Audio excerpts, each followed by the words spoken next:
A forgotten artifact lies in pieces on a planet far from Earth. Few know it exists except those who took it back and those whose ancestors created it. 4 young people are thrown into a race against emissaries of the gods to find its pieces. Mistrust, greed, and magic are tangled in an endless web. What will the fate be of the universe once it is found and reassembled? Get Scepter of the Gods, The Rod of Truth now on Amazon, and get wrapped up in the saga that will not let you go.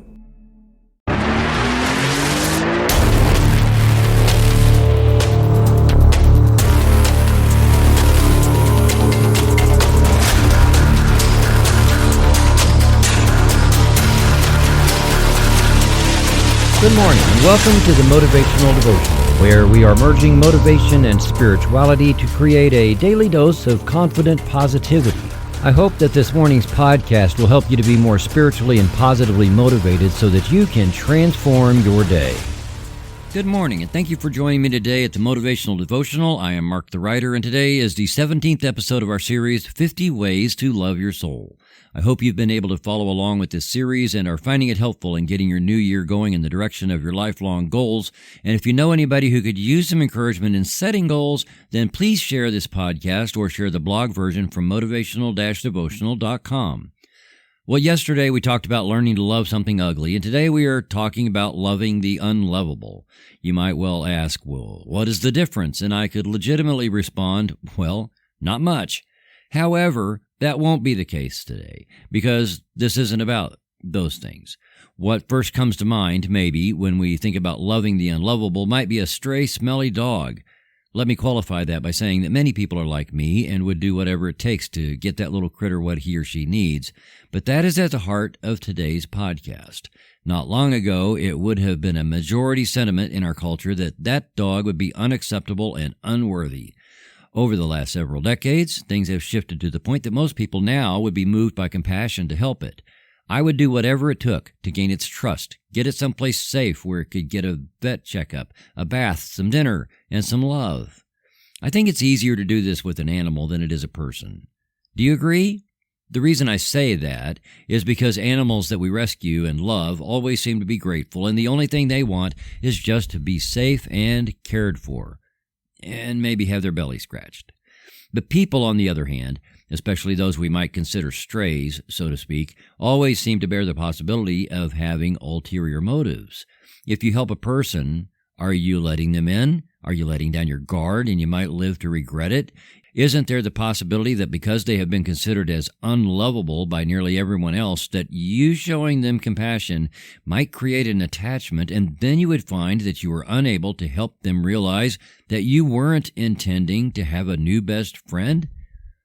Okay, so I am not advocating doing that, first of all. If that feels like a big mess to you, let me unpack it a bit. First of all, when we are helping other people, we must be clear on our inner motivations and attachments. Anyone who has listened to more than a few of these knows that attachments are a hot button in the systemic way I view the universe, because the lifelong spiritual journey is a process of releasing the hold that attachments have on keeping our focus away from the divine process going on within us.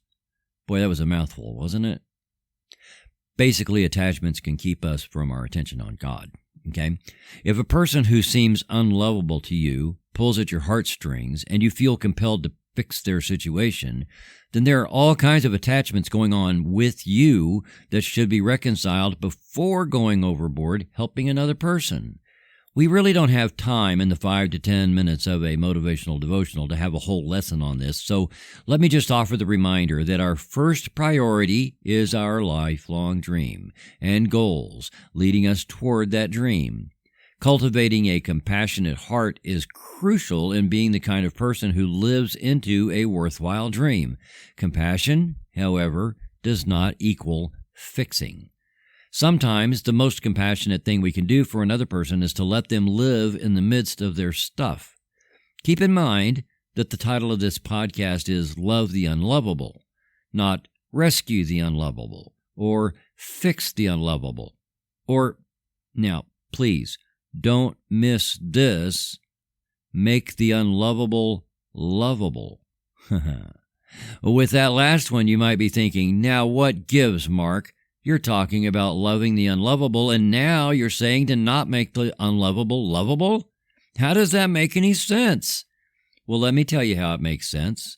All the stuff I've talked about so far today is external stuff, i.e., other people, other circumstances, public opinions, things like that. If you find unlovable people disgusting, then that isn't the fault of that unlovable person.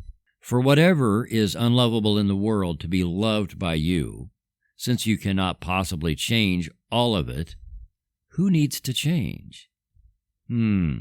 Sorry. That may have hurt a bit. Well, maybe I should say sorry, not sorry. It's a big deal for me that people expect everyone else to change for that person to be happy. It really doesn't work that way. So to love the unlovable does mean that we have to change the heart within. It doesn't mean we need to go fix them, although kindness is in short supply in our world. It doesn't mean that we prop people up so they look okay, smell okay, act okay, and fit whatever other criteria we are carrying around so that then we can love them. Also, I'm not just talking about people with this. I mean unlovable situations, unlovable memories, unlovable places. And I said, sorry, not sorry, because I'm not sorry that this would be a wonderful lifelong learning opportunity to be able to say, hey, I'm going to change my heart. That's a really cool thing. So after all of these words that I've shared with you, let me give you the short, simple piece here. Whatever is unlovable within, whatever is unlovable without, whoever is unlovable are so because we have not yet learned to exist in the same space with them without generating negative energy within. When we have learned to exist in the same space with whatever is unlovable that comes across our path while still being acutely attached to our spiritual grounding and pursuing the lifelong dream with relentless intent, then we can unconditionally love the unlovable. Unconditionally means not having to change the unlovable in any way. It means unconditionally understanding whatever it was that you conceived to be unlovable is also a creation of the universe and worthy of the same love you have for yourself and the same love you expect to receive.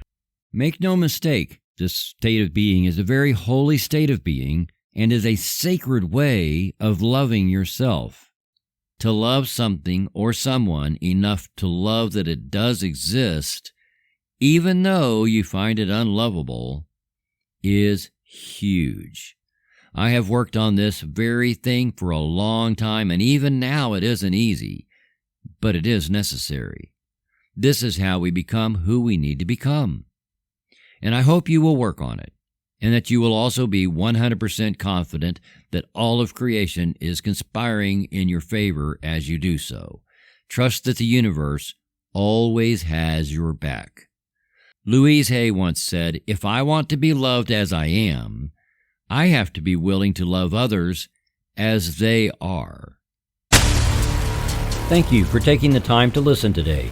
Please help keep this podcast going by following the Motivational Devotional Facebook page, following @Threefold-Way Radio on Twitter, and sharing the written format of today's message from motivational-devotional.com on your social media. I am deeply grateful for your support, and thank you for letting Motivational Devotional be part of your journey. Peace out. See you tomorrow.